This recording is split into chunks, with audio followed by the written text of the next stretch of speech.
বিসমিল্লাহির রহমানির রহিম। আসসালামু আলাইকুম ওয়া রাহমাতুল্লাহি ওয়া বারাকাতুহু। সকলকে স্বাগত জানাই আলোর পথ অডিও বুক চ্যানেলে। আজ থেকে আমরা শুরু করছি একটি অসাধারণ বই, ফিলিস্তিনের রূপসী কন্যা বীরবালা তাওসা। এই বইটি রচনা করেছেন মাওলানা আমিরুল ইসলাম হাফিজাহুল্লাহ, সম্পাদনায় মুজাহিদ বিন আমির, বর্ণবিন্যাস আয়েশা খাতুন হাফসা বেগম, পরিবেশনায় আল খায়ের প্রকাশনী, পাঠকবন্ধু মার্কেট, আন্ডারগ্রাউন্ড, 50 বাংলা বাজার, ঢাকা 1000। বইটিতে আমরা এক বীর কিশোরীর গল্প শুনব, যিনি দখলদার ইসরায়েলি বাহিনীর বিরুদ্ধে লড়াই করেছেন অকুতোভয়ে। এটি শুধুই একটি ইতিহাস নয়, এটি এক সংগ্রামী আত্মার প্রতিচ্ছবি। প্রতিটি পর্বে আমরা জানব তাওসার সাহস, ঈমান এবং আত্মত্যাগের কথা, যা আমাদের হৃদয়কে স্পর্শ করবে ইনশাআল্লাহ। ভিডিওটি ভালো লাগলে লাইক, শেয়ার এবং চ্যানেলটি সাবস্ক্রাইব করতে ভুলবেন না। চলুন শুরু করি আমাদের আজকের পর্ব। ওমর ফাহমি তাওসার জন্য পাগল হবেই না বা কেন? তাওসার মতো এমন পরমা সুন্দরী লাখেও তো একজন মেলে না। তার মাথা ভরা ঢেউ খেলানো কৃষ্ণ অলকগুচ্ছ আজানুলম্বিত, এগুলো নিয়ে বাতাস খেলা করে। তার প্রেমাস্পদকে যদি চুল দ্বারা ঢেকে নেয়, তাহলে কেউ বুঝতেও পারবে না অন্তপুরে কি লুকায়িত। প্রশস্ত ললাট যুক্ত ভ্রুকুটিতে কে যেন কাজল মেখে দিয়েছে। তুলতুলে নরম গণ্ডদয় যেন কাশ্মীরি আনার সাদৃশ্য। আধফোটা গোলাপের মতো তার উষ্ঠদয়, 12 মাস হাসি লেগেই থাকে। গভীর অরণ্যে বিচরণকারী চঞ্চলা হরিণীর আখিযুগল যেন ধার করে এনেছে। তার বাঁকা চোখের চাহনিতে কঠিন অন্তরেও প্রেমের মূর্ছনা জাগায়। তরবারির অগ্রভাগের মতো তার নাসিকা, কোনো সুদক্ষ কারিগর যেন তা কেটে ছেটে মসৃণ করে যথাস্থানে স্থাপন করেছে। বাহুযুগল কি সুডৌল, আঙ্গুলগুলো দেখলে মনে হয় চম্পাকলি। সুধাময় তার সুরলহরী, চিরল চিরল ধবল দাঁতগুলো যেন ইঁদুরের কাছ থেকে চেয়ে এনেছে। তার প্রতিটি হাসিতে যেন পুষ্প ঝরে। কতই না মায়াবিনী তার চেহারা, বক্ষযুগল খুবই আকর্ষণীয়। তার সৌন্দর্যের বর্ণনা দিতে গিয়ে লেখকের কলম অপারক। কোকিল কণ্ঠী লকব এঁটে দিলে মোটেও ভুল হবে না। অথবা বলা যায় তার সুর যেন মোহন বাঁশির রাগিনী। চলনভঙ্গিতে রয়েছে এক ভাব গাম্ভীর্য ও মাধুর্য। দেহবল্লরী যেন নব যৌবনে কানায় কানায় ভরা। 80 বৎসরের বৃদ্ধকেও সে প্রেম নিবেদনে বাধ্য করার কৌশল জানে। কোনো কবি বা সাহিত্যিক তাকে পেলে সুনয়না, সুভাষিনী, সুহাসিনী, সুদন্তী, সুকেশা, বরান্না, বরাঙ্গনা অভিধায় ভূষিত করাতে মোটেই কার্পণ্যতার পরিচয় দেবে না। পাহাড়ের বাঁকে বাঁকে কলকল সুর তুলে অবিরাম বয়ে চলছে জর্ডান নদী। স্রোতধারা অসামান্য, পানি খুবই স্বচ্ছ। 2-3 ফুট গভীরে চান্দা জাতীয় ছোট ছোট মাছগুলোর দৌড়াদৌড়ি স্পষ্টই দেখা যায়। নদীর দুধারে হালকা পাতলা ঝোপঝাড়, ছায়াদার বৃক্ষ নেই বললেই চলে। তবে মাঝে মধ্যে রয়েছে খরজুর বৃথিকা। তাছাড়া সাক্ষাৎ মিলে বাবলা জাতীয় বৃক্ষরাজির। মরু অঞ্চল বিধায় সবুজের মাতামাতি তেমন একটা নেই। সবুজ শ্যামলের নেই ছড়াছড়ি। বিকালে কিছু পাখপাখালির কলকাকলি শোনা যায় খরজুর শাখে। রৌদ্রদগ্ধ ধরণীর তাপদাহ কিছুটা প্রশমিত হলে শ্রমক্লান্ত মানুষগুলো ছুটে আসে নদীর অববাহিকায়। দূরপাল্লার বা ভারী কোনো নৌযান চলাচল করতে দেখা যায় না। তবে 4-5 জন আরোহী নিয়ে ছোট ডিঙ্গি নৌকাগুলো উত্তাল তরঙ্গমালার উপর দিয়ে সাঁতার কাটতে দেখা যায়। এরা কোনো দূর দূরান্তের যাত্রী নয়, বন্ধু বান্ধবদের নিয়ে নৌবিহারে সময় কাটাতে আসে। নৌকাগুলো কোনোটা বৈঠা চালিত আর কোনোটা ইঞ্জিন চালিত।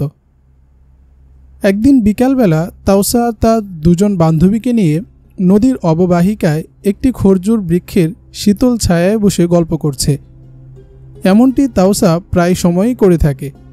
তাদের একজনের নাম হাফসা বিনতে তাহের আর অপরজনের নাম মারিয়া বিনতে আশরাফ। এরা সবাই বালাদুল জাদিদের অধিবাসী, অর্থাৎ নিউ টাউনের বাসিন্দা। বালাদুল জাদিদের প্রাচীন নাম আরিহা। জর্দান নদীর পশ্চিম তীরস্থ আরিহা অঞ্চলটি ছিল একদম অনুন্নত। সম্প্রতিকালে এখানে গড়ে উঠেছে আকাশচুম্বী বিশাল বিশাল ইমারত ও কলকারখানা। ইহুদিরা সুকৌশলে মুসলমানদের কাছ থেকে চিরস্থায়ী বন্দোবস্তের মাধ্যমে কিছু জমি খরিদ করে নেয়। তারপর আস্তে আস্তে এটা শিল্প নগরীতে রূপান্তরিত করে নাম দেয় বালাদুল জাদিদ বা নিউ টাউন। বালাদুল জাদিদ ইয়াসির আরাফাতের মাতুলালয়। এখানকার অধিবাসীরা এককালে সবাই ছিল মুসলমান। বর্তমানে মুসলমান নেই বললেই চলে। জোর জুলুম, নির্যাতন আর উৎপীড়নের মাধ্যমে মুসলমানদেরকে দেশ থেকে বিতাড়িত করেছে। যারা এখনও রয়ে গেছে তারা প্রায় অর্ধেকেরও বেশি ইহুদি মার্কা হয়ে গেছে। এ 3 যুবতী তাদেরই মতো। তারা ইসলামের তেমন ধার ধারে না। তাওসা গল্পের ফাঁকে ফাঁকে বিস্ফারিত লোচনে প্রবাহমান তটিনীর উর্মিমালায় ভাসমান তরণীর দিকে তাকিয়ে আছে। তরণীটি ইঞ্জিন চালিত। লোক সংখ্যা 3 যুবক, সবাই চালক, সবাই আরোহী। খরস্রোতা নদীতে খেলা করছে। তাদের খেলা অন্যান্য যুবকদের মতো নয়, একদম আলাদা। দেখলেই গা শিউরে ওঠে, ছমছম করে। দর্শকদের দৃষ্টি কেড়ে নিয়েছে এ যুবকত্রয়। তারা চলন্ত নৌকা থেকে মাছ গাঙ্গে লাফিয়ে পড়ে। অশান্ত স্রোত তাদেরকে তৃণখণ্ডের মতো ভাসিয়ে নিয়ে যায় বহুদূরে। আবার ঢেউয়ের ঝুঁটি ঝাপটি ধরে সাঁতার কেটে ধেয়ে আসে উজান পানে। মাঝিমাল্লা ছাড়া নৌকাটি ঢেউয়ের উপর দুলতে দুলতে নিজ ক্ষমতা হারিয়ে ফেলে। বন্ধ হয়ে যায় চলার গতি। অশান্ত স্রোত তাকে নিয়ে যেতে চায় কোন এক অজানায়। আবার তারা ফিরে আসে তরণীতে, আবার ডুব দিয়ে হারিয়ে যায় নিরুদ্দেশে। একবার তরণীটি ভাসতে ভাসতে তাওসাদের নিকট এসে বালুচড়ায় আটকে গেল। ছোট ছোট ঢেউ যেন নৌকাটিকে ছাড়িয়ে নেওয়ার জন্য বারবার ধাক্কা দিচ্ছে।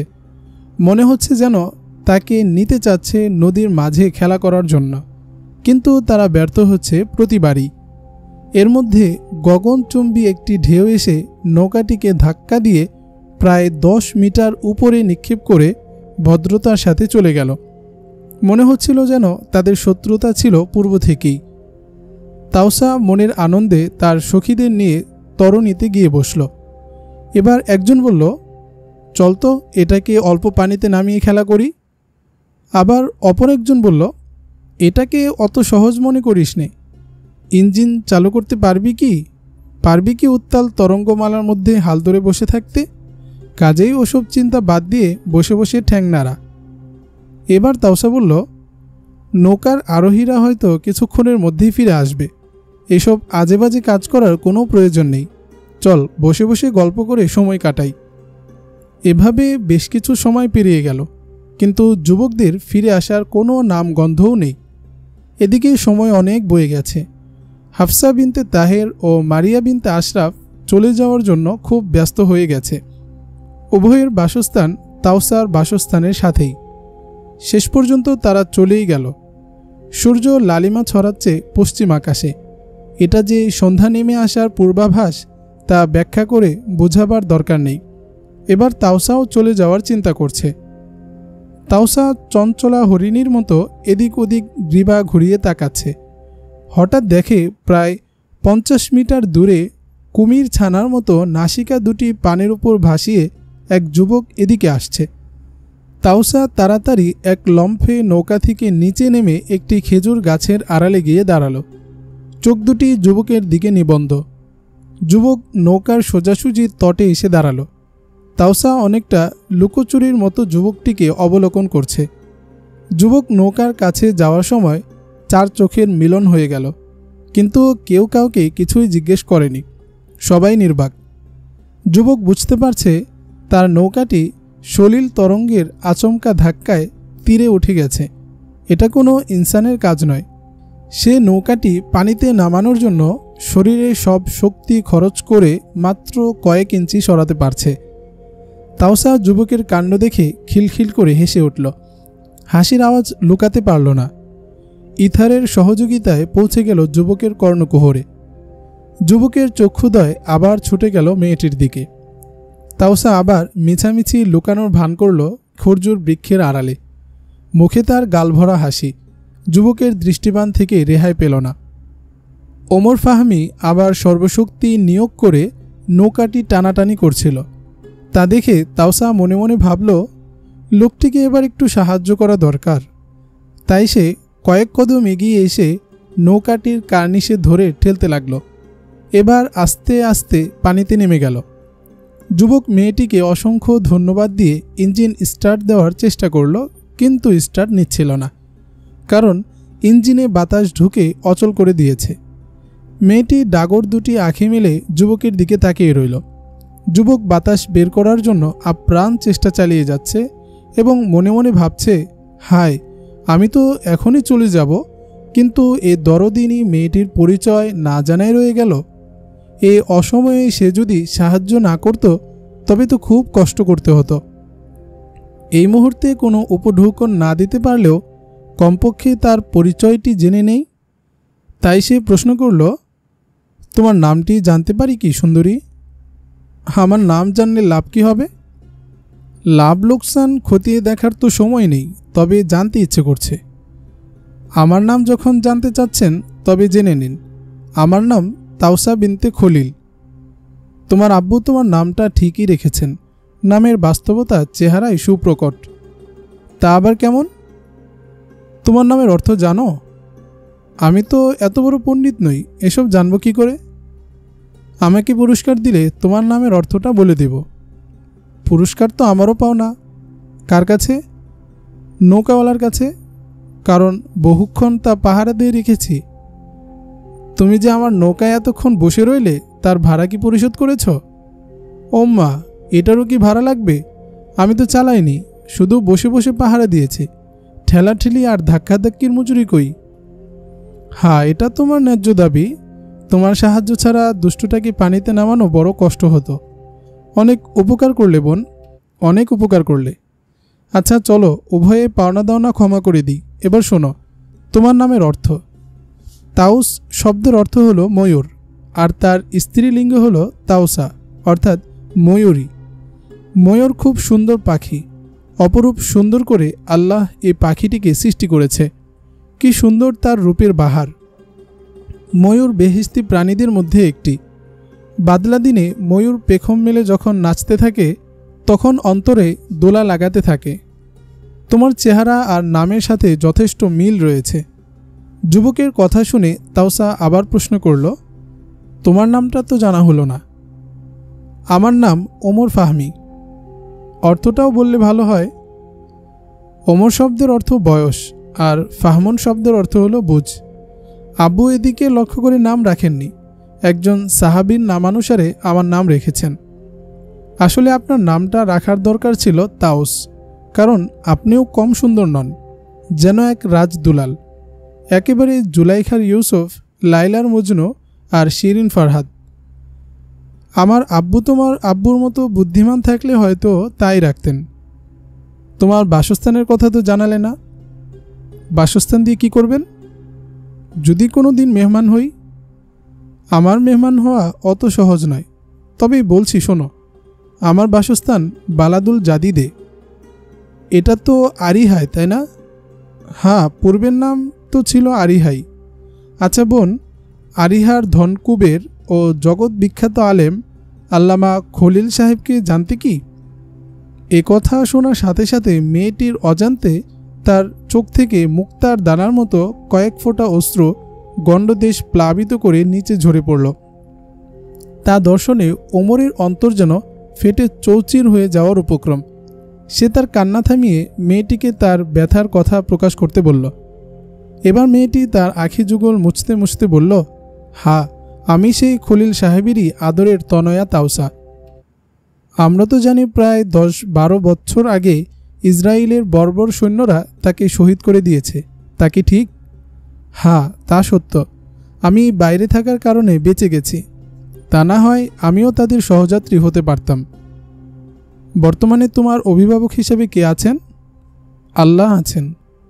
মেয়েটির কথা শুনে ওমরের কোমল হৃদয় মোমের মতো নরম হয়ে গেল। নয়নপথে নেমে এলো অশ্রুধারা। তাকে সান্ত্বনা দেওয়ার মতো কোনো ভাষা অভিধানে খুঁজে পেল না। তারপরও তাকে সবরের উপদেশ দিয়ে ইঞ্জিন স্টার্ট দিয়ে চলে গেল। তাওসা যুবকের দিকে কয়েকবার দৃষ্টিবাণ নিক্ষেপ করে আপন ঠিকানায় পা বাড়াল। উমায়ের ও হারিস ওমর ফাহমির বন্ধু, একই বিদ্যালয়ের ছাত্র। বাড়ি জর্দান নদীর পূর্ব তীরে, নদী থেকে আনুমানিক 2 কিলোমিটার দূরত্বে, আল জামুদ এলাকায়। তারা সকলেই আল জামুদ মহাবিদ্যালয়ের ছাত্র। তারা ডক্টর শহীদ আবদুল্লাহ আজমের দাওয়াত পেয়ে আল কায়দার সদস্য হয়েছে। তারা তার কাছে জিহাদের জন্য বায়াত নিয়েছে। সকলেই রাশিয়ার বিরুদ্ধে জিহাদ করার জন্য প্রস্তুতি নিচ্ছে। মূল প্রশিক্ষণের পূর্বে শারীরিক কসরত করার জন্য প্রতিদিন খা রোদের তাপদাহ উপেক্ষা করে কখনো মরুপ্রান্তরে, আবার কখনো কঙ্করময় ভূমিতে, আবার কখনো উঁচু নিচু পাহাড়ি এলাকায় 3-4 ঘন্টা দৌড়দৌড়ি করে। খরস্রোতা নদীতে সাঁতার কাটাও তারই একটি অংশ। ওমর ফাহমি তার ভাড়া করা নৌকাটি মালিকের কাছে বুঝিয়ে দিয়ে সায়ন্যে আপন নিবাসে ফিরে গেল। অন্যদিন মাগরিবের নামাজ সমাপনের সাথে সাথেই লেখাপড়ায় মনোনিবেশ করত, কিন্তু আজ কেন যেন তার চিরাচরিত অভ্যাসের হাওয়া উল্টো দিকে প্রবাহিত হচ্ছে। সে একাকী চলে গেছে লোকালয়ের বাইরে, নির্জন উপত্যকায়। চাঁদনি রাত, ঝিরঝির করে বইছে হিমেল হাওয়া। দূরাকাশের অগণিত নক্ষত্ররাজি যেন মিটমিট করে হাসছে, কিন্তু ওমরের মুখে হাসি নেই। কে যেন তার অজান্তে মুখের হাসি কেড়ে নিয়ে ভাবান্তরে নিক্ষেপ করেছে। ওমর একটি প্রান্তরে আসন গ্রহণ করে হস্তদ্বয় আকাশের দিকে উত্তোলন করে অত্যন্ত করুণ সুরে বলতে লাগল, প্রভু হে, আমি তোমার একক সত্তার উপর বিশ্বাস স্থাপন করেছি। রাসূল হিসেবে মেনে নিয়েছি সর্বশেষ পয়গম্বর হজরত মুহাম্মদ মুস্তফা সাল্লাল্লাহু আলাইহি ওয়াসাল্লামকে। হে আমার মাওলা, আমরা 3 বন্ধু ডক্টর আবদুল্লাহ আজমের জিহাদি দাওয়াত কবুল করেছি। তার হাতে জিহাদের বায়াত গ্রহণ করেছি। আফগানের নির্যাতিত, নিপীড়িত ও মজলুম মুসলমানের পক্ষ হয়ে জালিম ও খোদাদ্রোহী রুশিদের বিরুদ্ধে জিহাদ করার জন্য শপথ করেছি। তোমার দ্বীনের হেফাজতের জন্য, মসজিদ মাদ্রাসা ও মুসলিম ভূখণ্ড রক্ষার জন্য, মা বোনদের ইজ্জতের হেফাজতের জন্য বজ্র শপথ নিয়েছি। আমাদের পাসপোর্টগুলো শায়েখের হাতে জমা দিয়েছি। ভিসা লাগিয়ে কিছুদিনের মধ্যেই নিয়ে আসবেন। কয়েকদিনের মধ্যেই পাড়ি জমাবো আফগান রণাঙ্গনের দিকে। ওগো আমার মাওলা, আমি শরীয়তের সীমা অতিক্রম করেছি। শয়তান আমাকে গ্রেফতার করে ফেলেছে।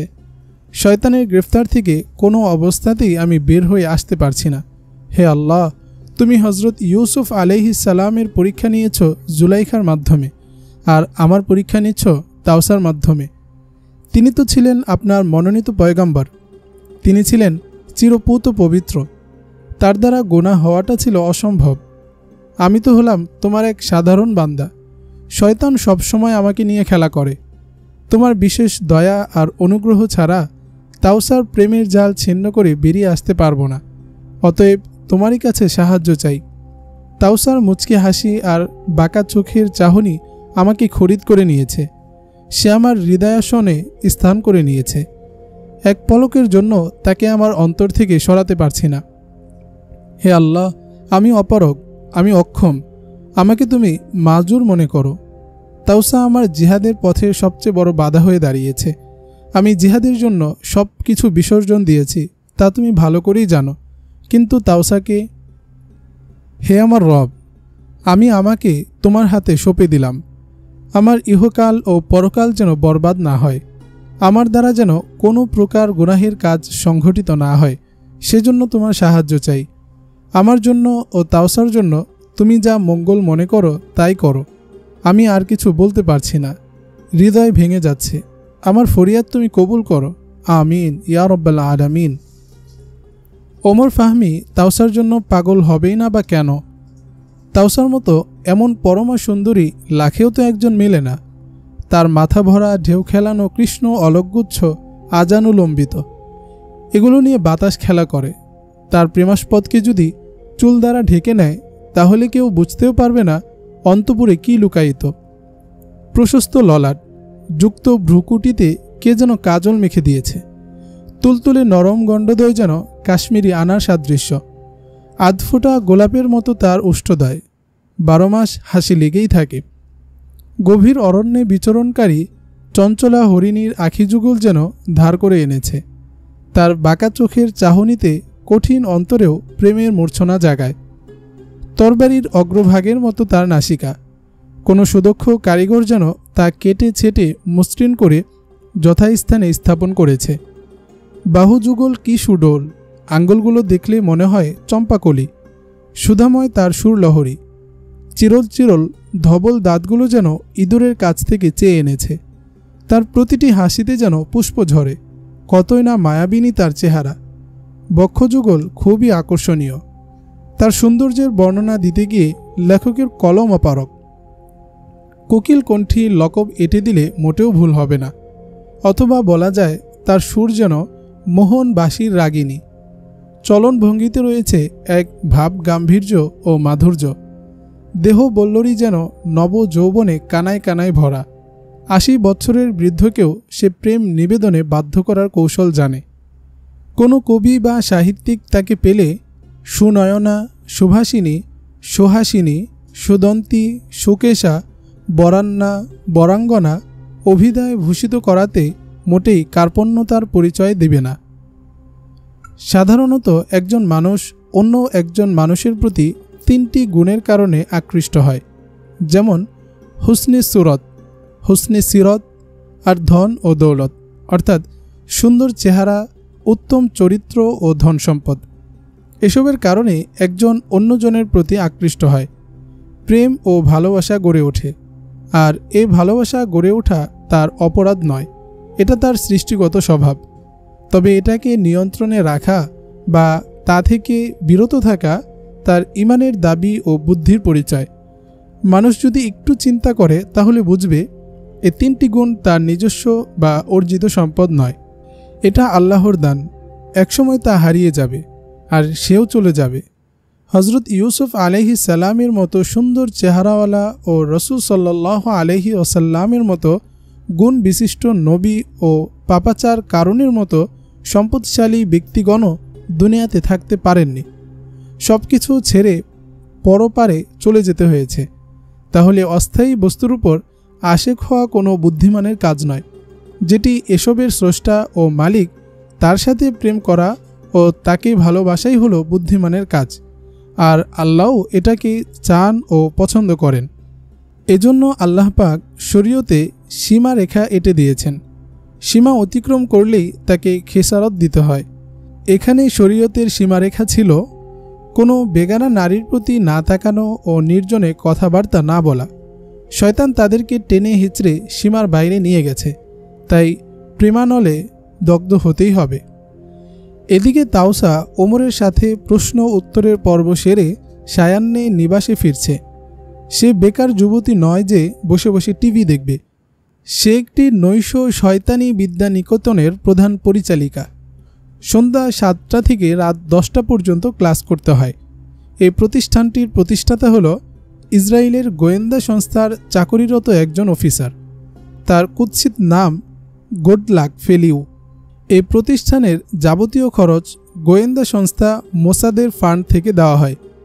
এটা হলো বালিকা শাখা, আর বালিকা শাখার প্রধান হলো তাওসা। তার অধীনে আরও 4টা প্রতিষ্ঠান রয়েছে। সে মোট 5টি প্রতিষ্ঠানের প্রধান। এ ধরনের বালক বালিকা শাখা রয়েছে প্রচুর। এই প্রতিষ্ঠানগুলোতে 8 থেকে 16-17 বছরের মেয়েরা লেখাপড়া করে। তারা সবাই সুন্দরী, মন কেড়ে নেওয়ার মতো চেহারা। কোনো বিশ্রী মেয়েকে এখানে ভর্তি করানো হয় না। উক্ত বিদ্যালয়ের সিলেবাসের সাথে পৃথিবীর অন্য সব বিদ্যালয়ের সিলেবাসের কোনো মিল নেই, সম্পূর্ণ আলাদা ও আনকোরা। এই প্রতিষ্ঠানটি দাজ্জালি ফিতনার অন্যতম সহায়ক। তাদের পেছনে খরচ হয় মাসে মিলিয়ন বিলিয়ন ডলার। তাদেরকে যে খাবার দেওয়া হয় তা রাজ পরিবারের খাবারের চেয়ে কোনো অংশে কম নয়। বড় বড় ডাক্তার দ্বারা পরীক্ষা করে প্রত্যেকের উচ্চতা ও স্বাস্থ্য বডির অনুপাতে ওজন করে তা পরিবেশন করে থাকে। ফলমূল ও অন্যান্য পুষ্টি জাতীয় খাদ্য একই নিয়মে দেওয়া হয়। যেসব খাবার খেলে মানুষের চামড়া কালো হয় সেসব খাবার দেওয়া হয় না। এই প্রতিষ্ঠানের শিক্ষার্থী যারা, তাদের মধ্যে অর্ধেক ইহুদি আর বাকি অর্ধেক মুসলমান ও খ্রিস্টান। বিশ্বব্যাপী মুসলমানদেরকে ধোঁকা দেয়া, ধর্মান্তরিত করা এবং বড় ধরনের নাশকতা সৃষ্টি করাই হলো এই প্রতিষ্ঠানের উদ্দেশ্য। তাদের সিলেবাস ও বিষয়বস্তু বড়ই বৈচিত্র্যময়। এখানে বিশেষ কয়েকটি বিষয় নিয়ে আলোচনা করব ইনশাআল্লাহ। 1. বিভিন্ন মুসলিম দেশের ভাষা, তার সাথে আঞ্চলিক ভাষা, যেমন ধরা যাক বাংলা ভাষা। এমনভাবে বাংলা শেখানো হয় যে তা বললে কেউ ধরতে পারবে না যে সে অন্য ভাষার লোক। পুঁথিগত বাংলা ভাষা শিক্ষা দেওয়ার পাশাপাশি শেখানো হয় আঞ্চলিক ভাষা, যেমন সিলেটি, চট্টগ্রামী, বরিশালী, ময়মনসিংহী ও রংপুরি ইত্যাদি। 2. জাদুবিদ্যা। এর মধ্যে রয়েছে বশীকরণ, ভানমারা ও বিভাজন ইত্যাদি। এই অসভ্য ইহুদিরা রসুলকেও জাদু করেছিল। মুসলমানদের বড় বড় ব্যক্তিদেরকে ধ্বংস করার জন্য এটাও মুশরিকদের বহুত বড় একটি হাতিয়ার। 3. তর্কশাস্ত্র। বিভিন্ন যুক্তির মাধ্যমে মানুষকে গায়েল করা। এমনভাবে যুক্তি আর থিওরি পেশ করে যা কেটে ওঠা অনেকের পক্ষে অসম্ভব হয়ে দাঁড়ায়। 4. শয়তানি বিস্তার ও ষড়যন্ত্রের নিয়তে ধর্মীয় জ্ঞান শিক্ষা দেয়া। পবিত্র কোরআন হাদিসের মধ্যে যেসব স্থানে বাগধারা ও তির্যক ভাব রয়েছে তা দ্বারা বিভিন্ন অর্থ নিয়ে ইসলামের বিকৃতি সাধন করা, যদিও তা কখনো সম্ভব নয়। 5. যৌনবিদ্যা। একজন পুরুষকে কিভাবে তৃপ্ত করতে পারে তার বহু কলাকৌশল শিক্ষা দেয়া। যত ধরনের নগ্নতা, অশ্লীলতা, বেহায়াপনা ও বেলাল্লাপনা আছে তা এখানে প্রকাশ্যে শিক্ষা দিয়ে থাকে। বর্তমানে যুবক শ্রেণীকে ধ্বংস করার জন্য যৌনাচারের ভিডিও ইন্টারনেটে ছেড়ে দেয়। এখন সব দেশের ছেলেমেয়েরা তা গ্রহণ করে নিয়েছে। 6. ডাক্তার, নার্স ও সেবিকার কাজ। ডাক্তার ও নার্স বানিয়ে বিভিন্ন হাসপাতালে পাঠিয়ে সেবার নামে মুসলমানদের ক্ষতি করা। সেবিকার কাজ শিখিয়ে মুসলিম ধনাঢ্য পরিবারে ঢুকিয়ে ক্ষতি সাধন করা। এক কথায় বলতে গেলে দাজ্জালের বাহিনী তৈরি করাই তাদের মুখ্য উদ্দেশ্য। ওইসব ডাক্তারদের প্রধান কাজ হলো বিভিন্ন রোগের ঔষধ আবিষ্কার করা, আর ওইসব ওষুধের মধ্যে এমন কিছু পদার্থ বা কেমিক্যাল ব্যবহার করে যা মানুষের জন্য খুবই ক্ষতিকর। এক রোগ ভালো হয় বটে, কিন্তু এর চেয়ে কঠিন আরেকটি রোগ জন্ম নেয়। এইডস রোগ তারাই আবিষ্কার করে বিভিন্ন দেশে ছড়িয়ে দিয়েছে। আবার শিশুদেরকে যে পোলিও খাওয়ানো হয় তার মধ্যে রয়েছে ক্যান্সার জন্মের উপাদান। এই হলো তাদের গণসেবা। বিশ্ব স্বাস্থ্য সংস্থা প্রতিষ্ঠা করে এর মাধ্যমে সারা বিশ্বে বিনা পয়সায় এসব ধ্বংসাত্মক ঔষধ সাপ্লাই করে থাকে। কোনো ইহুদিরা তাদের আবিষ্কৃত ঔষধ ব্যবহার করে না। আল্লাহ যেন তাদের ঔষধ থেকে মুসলিম বিশ্বকে বাঁচান। 7. সামরিক প্রশিক্ষণ। উক্ত প্রতিষ্ঠানের মেয়েদেরকে সব ধরনের অস্ত্র চালানো, খোলা, মোছা ও মেরামত শেখানো হয়। তাদের শেখানো সামরিক বিদ্যা সারা বিশ্বের মুসলমানদের বিরুদ্ধে ব্যবহার করে থাকে। এসব ছাড়াও আরও অনেক ধরনের ধ্বংসাত্মক প্রশিক্ষণ তাদেরকে দিয়ে থাকে। সবগুলোর বর্ণনা দিতে আমার কলম অপারগ, কারণ পাঠক উপন্যাসের মজা হারিয়ে ফেলবে। তাই এসব বিষয়ের আলোচনা বাদ দিয়ে এখন আপনাদেরকে সামনে নিয়ে যাচ্ছি। তাওসা 3 ঘন্টা ক্লাস করত। আজ মাত্র 1 ঘন্টা ক্লাস করে ছাত্রছাত্রীদেরকে বলল, তোমরা পিছনের ছবকগুলো ভালোভাবে দেখে নাও, আমার শরীর খারাপ, বিশ্রামে চলে যাচ্ছি। কথা বলে সে তার আপন কক্ষে গিয়ে শয্যা গ্রহণ করল। অসময়ে ক্লাস থেকে ফিরে এসে শয্যা গ্রহণ করায় তার সেবিকা প্রশ্ন করল, আপনি কি অসুস্থ বোধ করছেন ম্যাডাম? হ্যাঁ, শরীরটা খারাপ লাগছে। ডাক্তার ডেকে পাঠাবো কি? না, প্রয়োজন হবে না, হয়তো এমনিতে সেরে যাবে। খাবার নিয়ে আসবো কি? না না, এখন খাবো না, তুমি খানা খেয়ে শুয়ে পড়ো। সেবিকা তার কথা মতো খানা দানা খেয়ে তার কক্ষে গিয়ে গা এলিয়ে দিয়ে শুয়ে পড়ল। রাত গভীর থেকে গভীর হলো। তাওসার চোখে ঘুম নেই, অঘুম নয়নে শুধু এপাশ ওপাশ করছে। সে মনে মনে ভাবছে যে আমি 17 বা 18 বছর বয়সে কত হাজার হাজার যুবককে দেখেছি, কথাবার্তা বলেছি, একসাথে সফরও করেছি, কিন্তু ওমরের মতো এমন সুন্দর সুপুরুষ তো দেখিনি। একে আসলে মানুষ না স্বর্গীয় ফেরেশতা তাও তো বুঝতে পারিনি। তার চাহনিতে যে কোনো যুবতী কোপকাত হয়ে যাবে। তার সাথে একটু কথা বললে এমন কোনো মেয়ে দুনিয়াতে তালাশ করে পাওয়া যাবে না সে তার প্রেমে পাগল না হবে। আমরা ম্যাসমেরিজমের সাহায্যে মানুষকে বশে আনি বা কাবু করি, আর সে তার মুখের হাসি দিয়ে মানুষের অন্তর খরিদ করে নেয়। এমন সুন্দর সুপুরুষের শয্যাশায়িনী হওয়ার ভাগ্য কজনের আছে? শয্যাশায়িনী না হয়ে বাদী হয়ে থাকতে পারলেও সার্থক জীবন। আমার জাদুবিদ্যা তার কাছে অচল। সে মনে মনে আরও ভাবছিল যে ওমর আমার বেশ প্রশংসা করছিল। মনে হয় আমাকে তার কাছেও ভালো লেগেছে। তার মুচকি হাসি এখনও আমার চোখে প্রভাত রবির আলোকরশ্মির মতো ভেসে আছে। আহ, কত সুন্দর হাসি! এমন হাসি আমার চোখ কোনোদিন দর্শন করেনি। তার কথার প্রতিটি বাক্য যেন গানের কলি, আর প্রতিটি শব্দ যেন সুধাময় সুরলহরী। অঘুম নয়নে সারা রাত জেগে তার মধুর বচন শুনলে ক্লান্তি ও অতৃপ্তিরা কাছে ঘেঁষতেও পারবে না। ঘুমের অত্যাচারে চোখ ডুলুডুলু করবে না।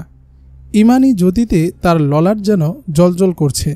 অত অল্প সময়ে আমার মনোবিজ্ঞানের রাডারে যেসব গুণ ধরা পড়েছে তা হলো ভদ্রতা, নম্রতা, বাগ্মিতা, মানবতা, সভ্যতা, উদারতা, সহিংসতা ও বীরত্ব বাহাদুরি। এমন পুরুষের ছত্রছায়ায় আজীবন কাটাতে পারলে কতই না উত্তম হতো। তা ব্যক্ত করার ভাষা কার আছে? আমার মেসমেরিজম বা বশীকরণ বিদ্যা তার উপরই প্রয়োগ করা হবে। তাছাড়া বাঁচার মতো অন্য কোনো উপায় দেখছি না। তাওসা মনে মনে আরও ভাবছে, ওমর ফাহমিকে তাওসার কাছে একজন খাঁটি মুসলমান হিসাবেই মনে হলো। সে নিবিড় রজনীতে অঘুম নয়নে আরও ভাবছে, আমি যদি তার কাছে প্রেম নিবেদন করি তবে সে যে এ প্রস্তাব আমার চেহারা বরাবর উচ্ছিষ্ট নেকড়ার মতো ফিকে মারবে না তারই বা নিশ্চয়তা কি? কারণ আমি জন্মগতভাবে মুসলমান হলেও বর্তমানে মুসলমানের কিছুই নেই। অভিশপ্ত ইহুদিরা আমার সব শেষ করে দিয়েছে। আমিও মুসলমানদের বিরুদ্ধে কুটিল ষড়যন্ত্রে লিপ্ত আছি। 24টি ঘণ্টা মুসলমানের ধ্বংস সাধনায় লিপ্ত। তাছাড়া আমার মিশন কর্মকর্তাগণ যদি সামান্যতম আঁচ করতে পারে তবে উভয়ের জীবন প্রদীপ নিভিয়ে দেবে। পৃথিবীর এমন কোনো দেশ নেই যে দেশে মুসাদের কার্যক্রম নেই। রাজনৈতিক নেতা, আলেম ওলামা, বুদ্ধিজীবী ও ইসলামিক চিন্তা চেতনায় বিশ্বাসী লোকদেরকে গুম, হত্যা ও পদচ্যুত সহ বিভিন্ন ধরনের নাশকতামূলক কাজ তাদের দ্বারাই সংগঠিত হয়। কাজেই তাদের জাগ্রত চোখকে ফাঁকি দেওয়া অত সহজ ব্যাপার নয়। অনেক চিন্তা ফিকির করে সামনে অগ্রসর হতে হবে। আমার প্রেম নিবেদন উপেক্ষা করার মতো বেশ কিছু আলামত তার মাঝে বিদ্যমান। কারণ তার সাথে কথোপকথন করার সময় দেখেছি নিচের দিকে তাকিয়ে থাকতে। এটা তো ইমানদারের পরিচয়। তাওসার অন্তরে এ ধরনের হাজারো চিন্তারা এসে ভিড় জমাতে লাগল। তবে ওমরের সাথে আবার সাক্ষাৎ করে আলাপ আলোচনার পর চূড়ান্ত ফয়সালা নেবে, এটাই তার সিদ্ধান্ত। এসব চিন্তা করতে করতে কোন সময় যে সে ঘুমের কোলে ডলে পড়ল তা সে বুঝতেই পারেনি।